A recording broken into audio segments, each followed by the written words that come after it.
இயேசு நம்மோடு.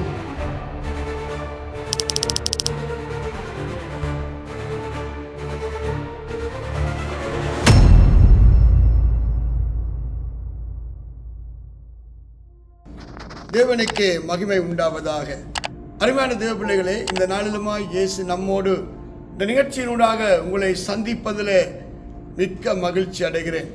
ஒரு புதிய வாரத்துக்குள்ளே நாங்கள் கடந்து வந்திருக்கிறோம். இந்த வாரத்திலுமாய் தேவன் நன்மை செய்வார். இந்த மாதத்தின் வாக்குத்தத்தத்தின்படியே அவர் முன்பாய் நடந்து போய் அவர் கோடலானவளை செவ்வையாக்குவார். உங்கள் வாழ்க்கையில் நீங்கள் தடைகளை கடந்து தேவனுடைய மேன்மைகளை காணும்படி அப்பா மகிமையான காரியங்களை செய்வார். இந்த நாளிலுமாய் வேத தியானத்துக்கு ஆதாரமாக ஒரு வசனத்தை நான் உங்களுக்காக வாசிக்கிறேன். 1 யோவான் 5ஆம் அதிகாரத்தில் அங்கே பார்க்கிறோம். 11, 12 வசனங்களை வாசிக்கிறேன். தேவன் நமக்கு நித்திய ஜீவனை தந்திருக்கிறார். அந்த ஜீவன் அவருடைய குமாரனில் இருப்பதே அந்த சாட்சியாம். குமாரனை உடையவன் ஜீவனை உடையவன், தேவனுடைய குமாரன் இல்லாதவன் ஜீவன் இல்லாதவன். அருமையான தேவ பிள்ளைகளே, இயேசு கிறிஸ்து இல்லாதவர்கள் ஜீவனோடு இருந்து செத்தவர்கள் என்று வேதம் சொல்லுகிறது. இந்த நாட்களில் ஆண்டவர் அறிந்திருக்கிறோம், ஞானஸ்தானம் பெற்றிருக்கிறோம், நாங்கள் ஒவ்வொரு சண்டையும் சபைக்கு போகிறோம் என்று சொன்னாலும் தேவனுடைய ஜீவன், தேவனுடைய வார்த்தை, தேவனுடைய ஆவியானவர் நம்மோடு இல்லாவிட்டால் வேதம் சொல்லுகிறது நாம் ஜீவனோடு இருந்து செத்தவர்கள். ரோமர் 8ஆம் அதிகாரத்தில் நீங்கள் வாசிப்பீர்கள். ஆனால் கிறிஸ்துவின் ஆவி இல்லாதவன் கிறிஸ்து உடையவன் அல்ல என்று சொல்லுகிறதை பார்க்கிறோம். ஆவி ஊற்றப்படும் மட்டும் அப்படியே இருக்கும். ஆவி ஊற்றப்பட்டால் உயிரடையும் என்று தேவனுடைய வசனம் சொல்லுகிறதை பார்க்கிறோம். இந்த நாளில் ஆவிக்குரியவர்கள் பேசிக் கொள்ளுகிறோமே. இந்த ஆவிக்குரியவர்கள் யார் என்று பார்க்கிற போது பரிசுத்த ஆவியினால், தேவனுடைய ஆவியினால் நிரப்பப்பட்டு நடத்தப்பட்டு வேத வசனத்தை கைக்கொண்டு வாழுகிறவர்களே தேவனுடைய பிள்ளைகள்.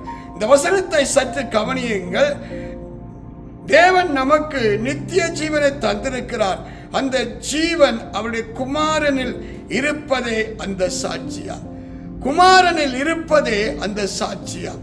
இன்றைக்கு கிறிஸ்து உங்களுக்குள் உருவாகாவிட்டால், கிறிஸ்துவினால் நீங்கள் ஆளுமை செய்யப்படாவிட்டால், ஆண்டவராய் இயேசு கிறிஸ்துவினால் நீங்கள் ஒவ்வொரு நாளும் நடத்தப்படாவிட்டால் நீங்கள் ஜீவன் இல்லாதவர்கள். நீங்க சொல்லலாம், இல்லப்பா சார் நாங்கள் உயிரோடு தான் இருக்கிறோம்.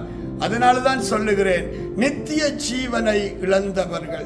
பூமியிலே வாழ்வீர்கள், மாமிச பிரகாரமாய் உலக பிரகாரமாய் மற்றவர்கள் வாழுகிறது போல ஒரு வாழ்க்கை வாழ்வீர்களோ ஒழிய கிறிஸ்துவின் மேன்மை, அவருடைய மகிமை உங்க வாழ்க்கையில வெளிப்படுகிறது இல்லை. அதனால 12ஆம் வசனத்திலே பார்க்கிறோம், குமாரனை உடையவன் ஜீவனை உடையவன், தேவனுடைய குமாரன் இல்லாதவன் ஜீவன் இல்லாதவன். அருமையான தேவ பிள்ளையே, இன்றைக்கு நாம் எதற்காக கிறிஸ்துவை பின்பற்றுகிறோம்?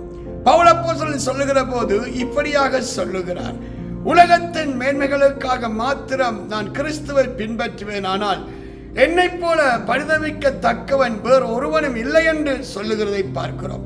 இன்றைக்கு நீங்கள் எதற்காக கிறிஸ்துவை பின்பற்றுகிறீர்கள்? உலகத்தின் ஆசீர்வாதங்கள், சரித சுகங்கள், உலகத்தின் மேன்மைகளுக்காக உலகத்தின் மாயையை நம்பி அவைகளை பெற்றுக்கொள்ளும்படி கிறிஸ்துவை பின்பற்றுகிறீர்களா? அல்லாவிட்டால் இந்த பூமியிலே உங்கள் வாழ்வு முடிகிற போது பரலோகத்திலே நித்தியத்திலே தேவ மகிமையிலே போக வேண்டும், பிரவேசிக்க வேண்டும். அந்த நித்திய ஜீவனை உடையவர்களாய் நாம் வாழ வேண்டும் என்பதற்காக கிறிஸ்துவை பின்பற்றுகிறீர்களா? அருமையான தேவ பிள்ளையே, இன்றைக்கு தேவனை அறியாதவர்களுக்கும் பூமியிலே நான் சொன்ன இந்த ஆசீர்வாதங்கள் எல்லாம் மேலாக இருக்கிறது. ஆனால் அவர்களுக்கு நமக்கு என்ன வித்தியாசம்? அவர்கள் பூமிக்குரிய வாழ்வு முடிகிற போது நித்திய நரகத்திலே அக்கனியும் கந்தமெறிகிற கடலிலே பங்கடைகிறார்கள். ஆனால் கிறிஸ்துவின் ஜீவனை உடையவர்களோ தேவனுடைய இளைப்பாறுதலுக்குள்ளே பரலோகத்திலே மோட்சத்திலே சென்றடைகிறார்கள்.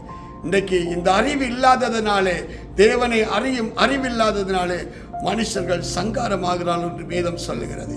இந்த நாளில் உங்களுக்குள் இந்த அறிவு வரட்டும்.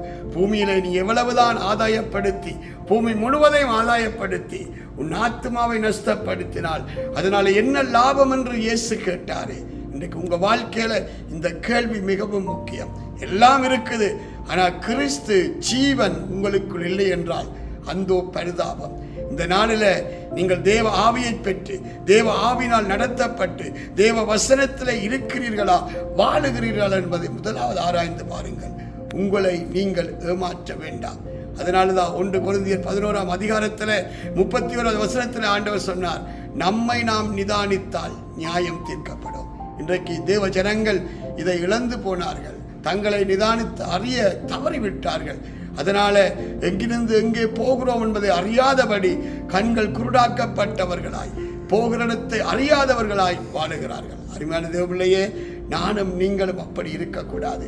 இன்றைக்கு அநேக தேவப்பிள்ளைகளுடைய வாழ்க்கையில கிறிஸ்துவின் ஜீவன் இல்லை, வாயினாலே சொல்லுகிறார்கள், வாழ்விலே அதை பார்க்க முடியவில்லை. கிறிஸ்துவின் ஜீவனை பெற்றுக்கொள்ளுங்கள், கிறிஸ்துவுக்குள்ளே வாழ கற்றுக்கொள்ளுங்கள், தேவ சத்தத்துக்கு கீழ்ப்படியுங்கள், தேவ வார்த்தையிலே எழுந்து நில்லுங்கள்.